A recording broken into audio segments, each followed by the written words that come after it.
Hello friends, welcome to my channel equity trade and investment. আমি আজকে একটা খুবই গুরুত্বপূর্ণ ভিডিও নিয়ে এসেছি আপনাদের জন্য, যেখানে আমি বলতে চাই কয়েকটা নিয়মের কথা, যেটা আপনাদেরকে ওয়েলথকে যেরকম রিস্কের হাত থেকে বাঁচাবে, সেরকম একটা ভালো রিটার্ন জেনারেট করে দিতে পারবে। আপনি যদি ভালো রিটার্ন জেনারেট করছেন, তবুও যদি আপনি লসের সম্মুখীন হন, আপনার যদি কোনো ট্রেড যদি আপনার রিস্কে থেকে থাকে, তাহলে কিন্তু সেটা আপনার ওয়েলথ ক্রিয়েশনের পথে বাধা। তো কয়েকটা নিয়ম যদি আপনি জেনে রাখেন, ভবিষ্যতে আপনি যখন কোনো ট্রেড নেবেন, সেটা কিন্তু আপনাকে খুবই হেল্প করবে এটা জানতে বুঝতে। আপনাকে স্টক মার্কেটে শিখে কাজ করতে হবে। এটা কিন্তু কখনোই ভাববেন না যে এখানে স্টক মার্কেট থেকে একটা বড় ইনকাম করা যায় বলে এসেই আপনি বড় ইনকাম করে নিয়ে যাবেন। এখানে আপনি যদি শেখেন, শেখার মানসিকতা নিয়ে আসেন, তাহলে বহুদিন পর্যন্ত স্টক মার্কেটে টিকে থাকতে পারবেন। আপনার ওয়েলথ অবশ্যই ক্রিয়েট হবে আপনি যখন লং টার্মের জন্য এই স্টক মার্কেটে টিকে থাকবেন। তো প্রথমেই নিয়মগুলো জানার আগে আপনার এই শেখার মানসিকতা নিয়ে আসাটা খুবই গুরুত্বপূর্ণ। এটাকে একটা প্রথম রুল হিসেবে ভেবে নিতে পারে। তো প্রথম রুল এটাই হচ্ছে যে আপনার একটা শেখার মানসিকতা দরকার। আপনি যখন স্টক মার্কেটে এন্ট্রি নিয়েছেন, কীভাবে স্টক মার্কেটের প্রাইসটা ওঠানামা করছে, কেন ওঠানামা করছে, স্টক মার্কেটে যেসব কোম্পানিগুলো রয়েছে সেগুলো স্টক মার্কেটে কেন লিস্টিং করেছে, এগুলো সম্পর্কে যখন আপনি ধারণা অর্জন করবেন আস্তে আস্তে, তখন আপনার মধ্যে একটা কনফিডেন্স বিল্ড আপ হবে। আপনি তখন বুঝতে পারবেন যে স্টক মার্কেট থেকে ইনকাম করা কতটা সহজ, কতটা কঠিন। আপনার প্রশ্নগুলো ধীরে ধীরে পরিষ্কার হতে থাকবে, প্রশ্নের উত্তরগুলো আপনি অল্প অল্প করে পেতে থাকবে। আপনি বুঝতে পারবেন যে স্টক মার্কেটে কিভাবে কাজ করতে হবে, কিভাবে কাজ করলে আর এই স্টক মার্কেটে যে রিস্ক রয়েছে সেটাকে আমি কম থেকে কম করতে পারবো, আর প্রফিটকে বেশি থেকে বেশি করতে পারবো। তো শেখার মানসিকতা নিয়ে আসাটা হচ্ছে প্রথম রুল। দ্বিতীয় রুল হচ্ছে ফিউচার অ্যান্ড অপশানে কখনোই হাত দেবেন না। বেশিরভাগ মানুষই স্টক মার্কেটে এসে প্রথমেই ফিউচার অ্যান্ড অপশান নিয়ে প্রফিট ইনকাম করতে চায়, কারণ তারা তাদের বন্ধু বান্ধব বা তার প্রিয়জন, শুভাকাঙ্ক্ষী, তাদের কথা শুনে ভাবে যে তারা যেরকম বড় প্রফিট করছে আর ফিউচার অ্যান্ড অপশান থেকেই করছে, আমারও এখান থেকেই প্রফিট ইনকাম করতে হবে। কিন্তু যখন আপনি শেখার মানসিকতা নিয়ে আপনি যখন অল্প অল্প করে স্টক মার্কেট সম্পর্কে স্টাডি করবেন, শিখবেন, তখন আপনি বুঝতে পারবেন যে ফিউচার অ্যান্ড অপশান থেকে কিন্তু ওয়েলথ ক্রিয়েট করা যায় না। এটা এতটাই একটা রিস্কি সেগমেন্ট। আপনাকে যদি ওয়েলথ ক্রিয়েট করতে হয়, তাহলে আপনাকে ক্যাশ ডেলিভারি সেগমেন্টে কাজ করতে হবে, আপনাকে মিউচুয়াল ফান্ডে কাজ করতে হবে, আপনি বন্ডে কাজ করতে পারেন। শেখার মানসিকতা নিয়ে আসছেন, তখন কিন্তু আপনার এই ভুল পদক্ষেপ নেওয়ার চান্স এটা কিন্তু অনেক কমে যাচ্ছে। কারণ আপনি যখনই কোনো পদক্ষেপ নিচ্ছেন, আপনি জেনে বুঝে শিখে নিচ্ছেন, কারণ আপনার শেখার মানসিকতা নিয়ে এসছেন স্টক মার্কেটে, তখন আপনার ভুল পদক্ষেপগুলো অল্প অল্প করে কমবে। আর এই ভুল পদক্ষেপ যত কম নেবেন, তত কিন্তু আপনার ওয়েলথটা ভবিষ্যতে প্রফিটেবল হবে। কারণ স্টক মার্কেটে প্রফিট করার জন্যই সবাই আসে। এটা কখনোই একটা টাকা ইনকাম করার মার্কেট ভাবলে চলবে না। এই স্টক মার্কেটে একটা বিজনেসের দিক থেকে আপনাকে দেখতে হবে। কারণ এখানে যেসব ট্রেডাররা কাজ করে, যেসব ইনভেস্টাররা কাজ করেছে, বা যারা বড় বড় ওয়েলথ ক্রিয়েট করেছে, তারা সকলে বিজনেসের মতো করেই এটাকে দেখেছে। আপনি যত আরও শিখবেন, তত বুঝতে পারবেন যেটা একটা বিজনেসের মতোই কাজ করে, যেখানে আপনাকে অল্প দামে একটা স্টককে কিনতে হয়। যত কম দামে আপনি কিনতে পারবেন, আপনার প্রফিটটা তত ম্যাক্সিমাইজ হবে। আরও বুঝতে পারবেন যে এটাকে বিজনেসের মতো ধৈর্য ধরে করতে হয়। একটা বিজনেস যেরকম রাতারাতি বড় হয়ে যায় না, সেরকম একটা প্রফিটও রাতারাতি বড় প্রফিট পাওয়া যায়। সেরকম প্রফিট পেতে গেলে একটু ধৈর্য ধরতে হয়। যেরকম ব্যবসাতে ধৈর্য ধরে ব্যবসাকে বড় করতে হয়, সেরকম আপনার ওয়েলথটাকেও বড় করতে গেলে, ওয়েলথের প্রফিটটাকেও বড় করতে গেলে আপনাকে একটু ধৈর্য ধরতে হবে। তৃতীয় নিয়ম যদি আমি বলতে যাই, সেখানে বলবো আপনার স্টক মার্কেটে যখন আপনি কোনো স্টকে এন্ট্রি নিয়েছেন বা এন্ট্রি নেবেন, সেখানে আপনার মনে রাখা দরকার আপনার যে টোটাল ক্যাপিটাল নিয়ে আপনি যেখানে ট্রেডিংয়ে এসেছেন, আপনি এখানে যে ওয়েলথ ক্রিয়েট করতে এসেছেন, সেই টোটাল ক্যাপিটালের কত পার্সেন্ট আপনি স্টকে ইনভেস্ট করছেন, কত পার্সেন্ট আপনি স্টকে ট্রেড নিচ্ছেন। সেটা কিন্তু কখনোই 5%-এর বেশি হওয়া উচিত নয়।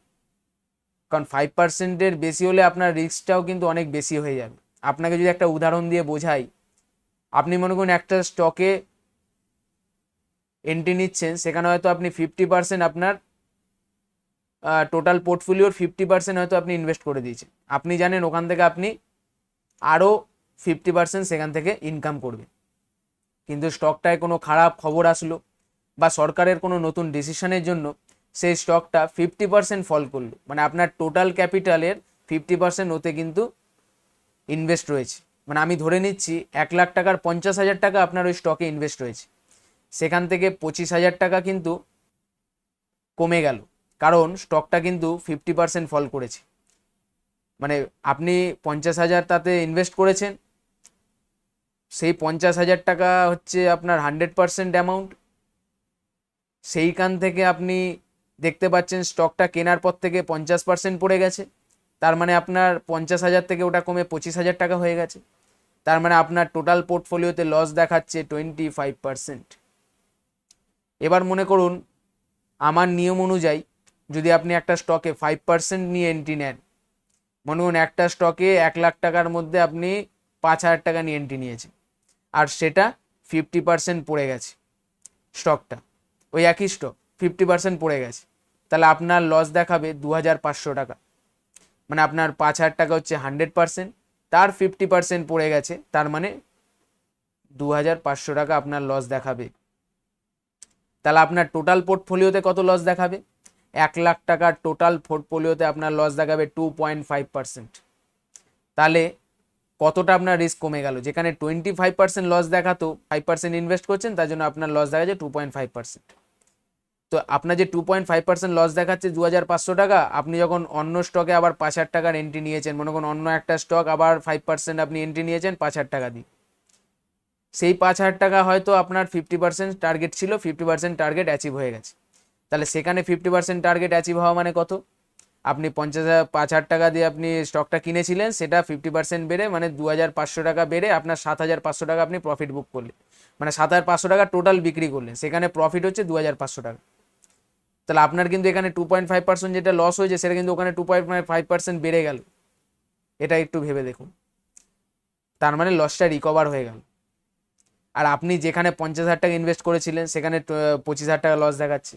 আপনি আবার সেকেন্ডটায় যদি আপনি এন্ট্রি নিয়েছেন, সেখানে যদি আবার 50,000 টাকা ইনভেস্ট করেছেন, সেখানে আবার 25,000 যদি আবার সেখানে সেখানে হয়তো বাড়েনি, সেখানে হয়তো অত তাড়াতাড়ি গ্রোথ আসেনি, সেখানে কিন্তু আপনার টোটাল পোর্টফোলিও লসেই পড়ে রয়েছে। আর আপনি যখন এই 5% করে এরকম ভাগ করে টোটাল পোর্টফোলিওর মধ্যে 20টা স্টক রেখেছেন, এখন কখনোই সম্ভব নয় আপনি ভালো করে শিখে বুঝে যখন আপনি কনফিডেন্সের সঙ্গে স্টকে এন্ট্রি নিয়েছেন, 20টা স্টক আপনি হোল্ড করছেন, সেখানে 20টাই একসঙ্গে ফল করলো, বা 20টার মধ্যে 20টাই আপনাকে লস দিচ্ছে, একটাও আপনাকে প্রফিট দিচ্ছে না, এরকম কখনো হয় না। এটা তখনই সম্ভব যখন আপনি না বুঝে না শিখে ট্রেড নিয়েছেন, 20টা স্টককে হোল্ড করছেন কারো কথায়, কারো বলাতে, কারো অ্যাডভাইসে, তার স্টাডির ওপর বেস করে, মানে আপনি নিজে কোনো স্টাডি করেননি, তখন সেটা হওয়া সম্ভব। কিন্তু আপনি যদি নিজে স্টাডি করেন, সব কিছু জেনে বুঝে শিখে তারপর যদি ট্রেডটা নিয়ে থাকেন, তাহলে 20টা স্টকের মধ্যে যে আপনার 20টাই লসে থাকবে এমন হবে না। তা আপনি দেখতে পারবেন তার মধ্যে কিছু কিছু স্টক এতটা বেশি রিটার্ন দিয়েছে যেটা কিন্তু আপনার লসটাকে রিকভার করে দিয়েছে, টোটাল পোর্টফোলিওতে আপনার প্লাস দেখাচ্ছে, টোটাল পোর্টফোলিও আপনার বেড়ে রয়েছে। তো এই জন্য বলতে চাই, এই যে আমি নিয়মগুলো বললাম, এই নিয়মগুলো আপনি আবার রিপিট করে দেখতে পারেন, দেখে সেগুলো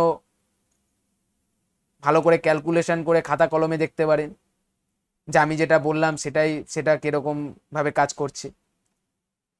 তাই জন্য আপনাকে যদি এখানে ভালো ওয়েলথ ক্রিয়েট করতে হয়, আপনাকে প্রথমেই শেখার মানসিকতা নিয়ে আসতে হবে, এটা হচ্ছে ফার্স্ট পয়েন্ট। সেকেন্ড পয়েন্ট, এখানে ফিউচার অন অপশানে হাত দেওয়া যাবে না।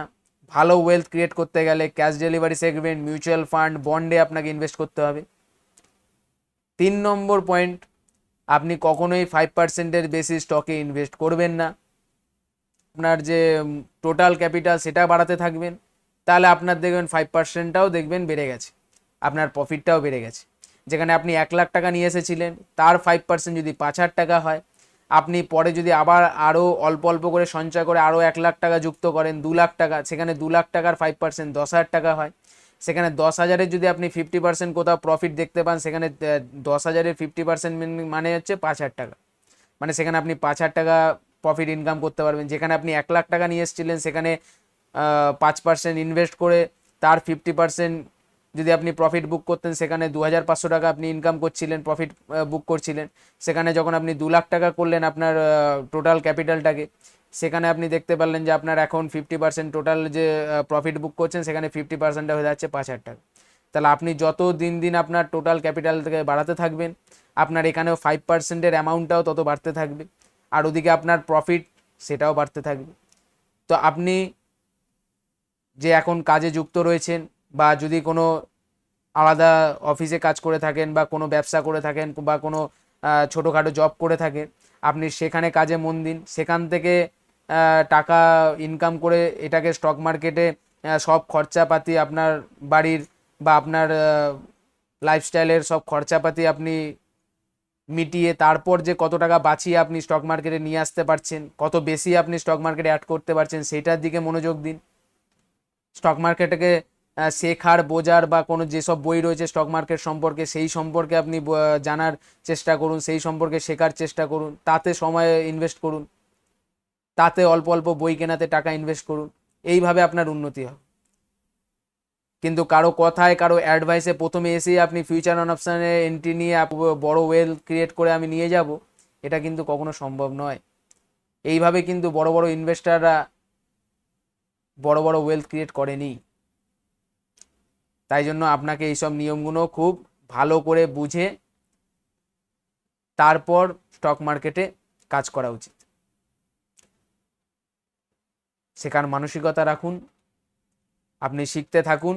আমি প্রত্যেকটা ভিডিও নিয়ে এসে আপনাদেরকে শেখাবো, যতটা আমার নলেজ রয়েছে আপনাদের সঙ্গে শেয়ার করব, আর চেষ্টা করব আপনাদের কীভাবে ওয়েলথ ক্রিয়েট করে দিতে পারি, কিভাবে আমার জ্ঞানটা আপনাদেরকে 2 টাকা ইনকাম করে দিতে পারে, আমি সেই দিকটা আগামী দিনেও নজর রাখবো। এখনও আমার তাই চিন্তা রয়েছে।